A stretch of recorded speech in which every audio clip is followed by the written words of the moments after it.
आप सुन रहे हैं HD स्मार्ट कास्ट और ये है फीवर FM प्रोडक्शन।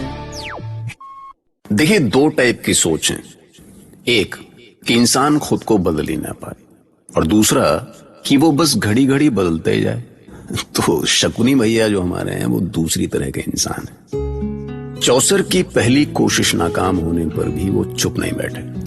दुर्योधन को फिर से उकसाया और न चाहते हुए भी धृतराष्ट्र ने पांडवों को एक बार फिर से चौसर खेलने के लिए बुलावा भेज दिया। ये महाभारत बेटे के मोह में पड़े बाप की कहानी है और मैं इसका साक्षी हूं। मैं आकाश हूं।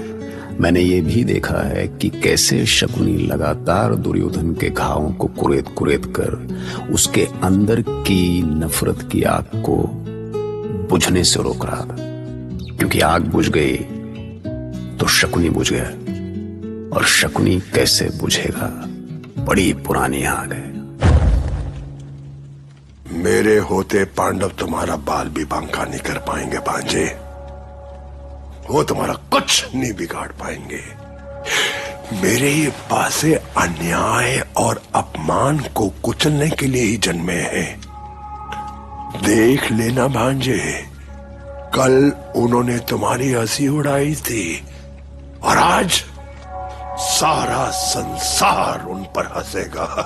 सारा संसार उन पर हंसेगा। भांजे, सब हंसेंगे उन पर। बस मामा, बस मैं यही चाहता हूं। निचोड़ लीजिए उन पांडवों की शक्ति, उनका अहंकार, उनका वैभव। बाघ के पंजों से तो कोई बच सकता है भांजे, पर मेरे पासों से कोई नहीं बच सकता। पर मुझे भय है मामा, यदि पितामह फिर से पांडवों के पक्ष में खड़े हो गए तो क्या होगा? और उनका आदेश तो आपने देखा है, कोई भी टुकरा नहीं सकता। शैतान की देवी जिसकी पूजा करती है तेरा मामा वो है, और तेरा मामा कह रहा है। संदेह मत कर भांजे, संदेह मत कर। मामा, पर उस कृष्ण को रोकने का उपाय जरूर सोच लीजिएगा। जिस छलिया ने यहां ना होकर भी पांचाली की लाज बचा ली, वो कुछ भी कर सकता है मामा।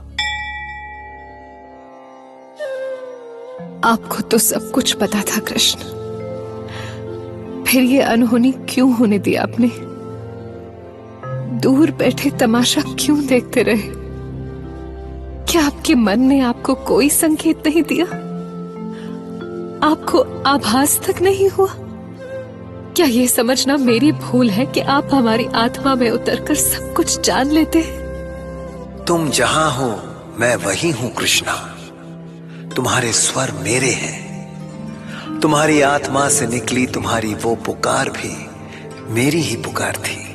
तो दुर्योधन को रोका क्यों नहीं तुमने कृष्ण? क्या तुम मुझे उसके हाथों अपमानित होते देखना चाहते थे? यदि मैं और तुम एक ही हैं, तो क्या मेरा अपमान तुम्हारा अपमान नहीं है?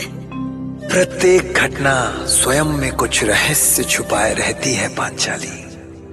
तुम्हारे इस अपमान का रहस्य भविष्य में अवश्य प्रकट होगा। भविष्य की प्रतीक्षा में मैं अपना वर्तमान खो दूं केशव? एक दुराचारी के हाथों अपनी मर्यादा दांव पर लगा दूं? तुम भोली हो कृष्णा, जो सच नहीं जान सकी।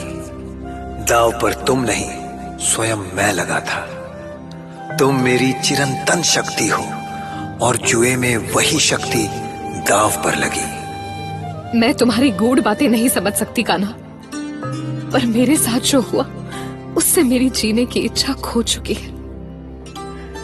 मैं केवल इसलिए जीवित हूं कि कौरवों से प्रतिशोध ले सकूं, और इसके लिए तुम्हें एक बार नहीं, बार बार आना होगा। तुम्हारा सबसे बड़ा शत्रु तुम्हारा क्रोध है पांचाली। प्रतिशोध की अग्नि में अपने आप को मत जलाओ। तुम्हारा यही क्रोध कहीं पांडवों का विवेक न हर ले। पांडव? मैंने उनकी शक्ति देख ली केशव, देख लिया उनका साहस, उनका पुरुषार्थ, उनका विवेक। भूल कर रही हो पांचाली, युधिष्ठिर को पहचानने में भूल कर रही हो तुम। उन्होंने जो कुछ भी किया भविष्य के लिए किया, और क्या हुआ? अचानक चुप क्यों हो गए केशव? तुम्हें भावनाओं के इस युद्ध से बाहर निकलना होगा पांचाली। अवश्य निकल जाऊंगी, पर हम पर अन्याय होता देखकर भी सबका इस तरह चुप्पी साध लेना। प्रतीक्षा करो कृष्णा, तुम्हारे प्रश्नों के उत्तर अपने आप मिल जाएंगे। याद रहे, कोई भी षड्यंत्र, कोई भी अनीति सत्य को पराजित नहीं कर सकती। सब कुछ हारने के बाद भी धर्म की ही जय होती है। वर्तमान तुम्हें विचलित अवश्य कर सकता है, पर पराजित नहीं। पर इस विजय से पहले बहुत कुछ देखना है तुम्हें। उस दूत का निमंत्रण स्वीकारना तो दूर, मैं उसे देखना नहीं चाहता भैया। वो दूत हस्तिनापुर जीवित नहीं लौटेगा, वध कर दूंगा मैं उसका। नहीं भीम, नहीं, धीरज रखो। अग्रज के सामने इस तरह क्रोधित होना ठीक नहीं है। हम में से कोई भी फिर से हस्तिनापुर नहीं जाना चाहता। मैं चाहता हूं अर्जुन, और मैं अकेला नहीं, सबको साथ ले चलना चाहता हूं। तो ठीक है भैया, हम चलेंगे, और इस बार दुर्योधन का अंत होकर रहेगा। यदि तुमने दुर्योधन पर घात किया भीम, तो महाविनाश को कोई नहीं रोक सकेगा। ना तात विदुर, तात धृतराष्ट्र, ना पितामह भीष्म। तो विनाश के डर से हम अपने मान सम्मान से समझौता कर लें, उनके इशारे पर नाचते फिरे। वो जब भी बुलाएं, हम उनकी सभा में अपने बर्बादी का खेल खेलने पहुंच जाएं। ये कौन सा पुरुषार्थ है? ये कौन सी धर्मनीति है आपकी? संकट नीति और धर्म का नहीं है भैया भीम। संकट उस अनजाने षड्यंत्र का है जिससे दुर्योधन हमें अपना शिकार बनाना चाहता है। हम में से कोई नहीं चाहता भैया कि षड्यंत्र के जिस चक्रव्यूह से हम निकल कर आए हैं फिर उसी में फंस जाए। पांचाली ने जो भोगा है वो आपसे छुपा नहीं है भैया। उसने जो कहा था उसे तो याद कीजिए। यदि धर्मराज उसे याद कर लेंगे तो फिर से जाकर द्यूत का आनंद कैसे लेंगे नकुल? पांचाली, मैंने आनंद के लिए हस्तिनापुर का निमंत्रण नहीं स्वीकार किया। मैं भविष्य के विनाश को देख रहा हूं और उस विनाश को रोकना चाहता हूं। तो रोकिए, आनंद से रोकिए। भला आप उस पीड़ा को कैसे समझेंगे जो मैंने सहन की है। पर एक बात सुन ले ज्येष्ठ, अब तक तो मैं शांत रही, पर अब मैं कोई और परीक्षा नहीं दे सकूंगी। इस युद्ध को रोकने का और कोई उपाय नहीं है पांचाली। मैं जानता हूं कि यदि हम हस्तिनापुर नहीं गए तो दुर्योधन को इंद्रप्रस्थ पर चढ़ाई करने का बहाना मिल जाएगा। मैं कभी नहीं चाहता कि मैं तुम्हारे सपनों के इंद्रप्रस्थ को युद्ध की अग्नि में होम कर दूं। क्या आपके भ्राता आपके विचारों से सहमत है? मैं सभी भ्राताओं से हाथ जोड़ के निवेदन करता हूं कि कुरुवंश को विनाश और मुझे इस कलंक से बचा ले।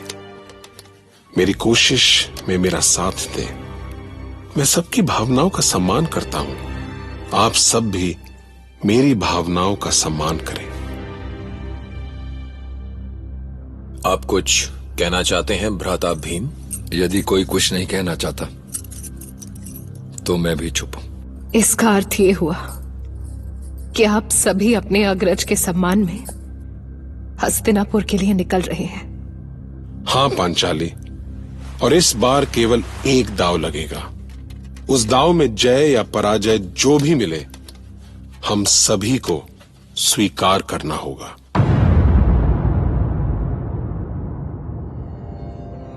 हे कृष्ण, ये कौन सा खेल खेल रहे हैं? फिर से वही द्युत, फिर से वही दाव, फिर वही लज्जाहरण।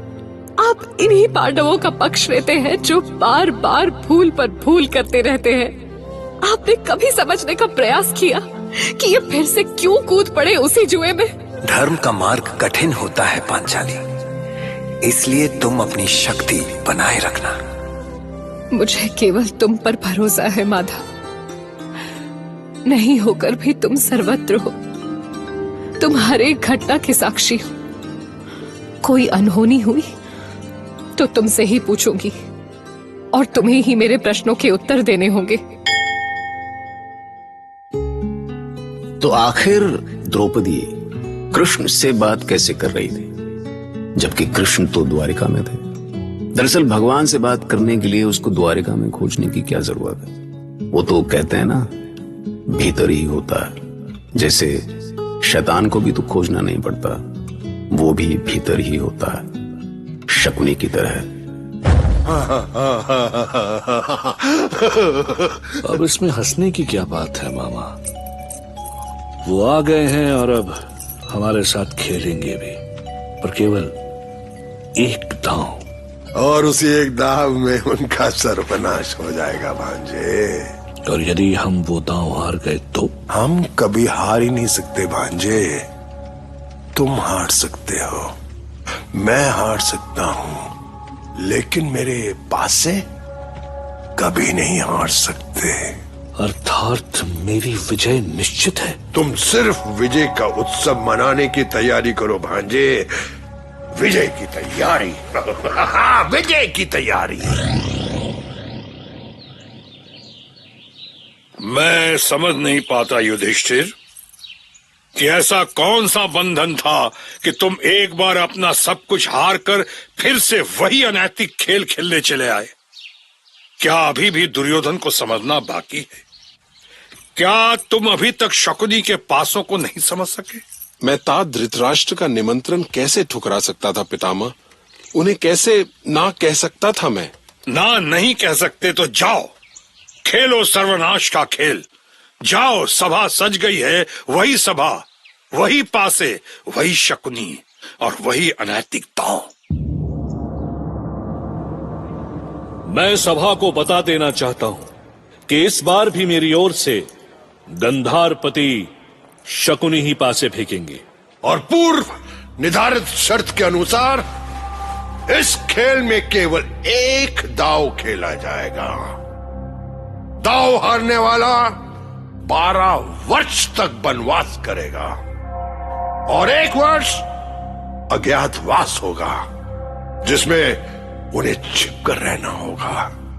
क्योंकि यदि अज्ञातवास में उनका भेद खुल गया तो दोबारा यही सिलसिला शुरू होगा, अर्थात फिर से 12 वर्षों का वनवास। तो खेल शुरू करते हैं। चलिए, पासे फेंकिए धर्मराज और जीत लीजिए बाजी। अवश्य दुर्योधन, और देखना इस बार मैं अवश्य जीतूंगा। हे ईश्वर, तुम जानते हो कि मैं जो कुछ भी कर रहा हूं कुरुवंश के हित के लिए कर रहा हूं। इस बार मुझे निराश मत करना। तो मामा शकुनी, हम 5 पांडव, द्रौपदी और माता कुंती मिलकर 7 जन हैं। इसीलिए ये रही मेरी चाल 7। वाह 7! अब आप पासे फेंकिए गंधार राज। अरे अरे धर्मराज 7, आपने तो दे दी मुझे मात।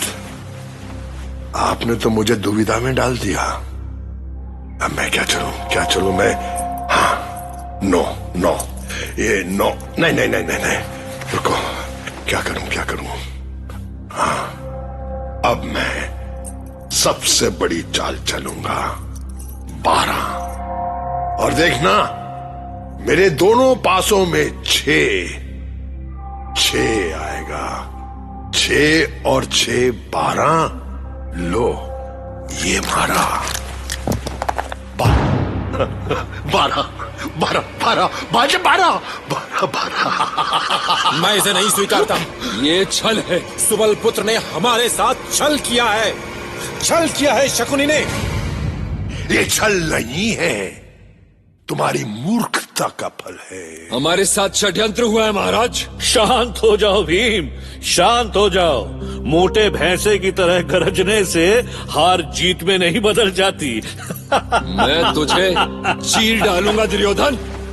हमसे छल करने का दंड मिलेगा तुझे। मैं तेरा शरीर खंड खंड करके यमुना में बहा दूंगा।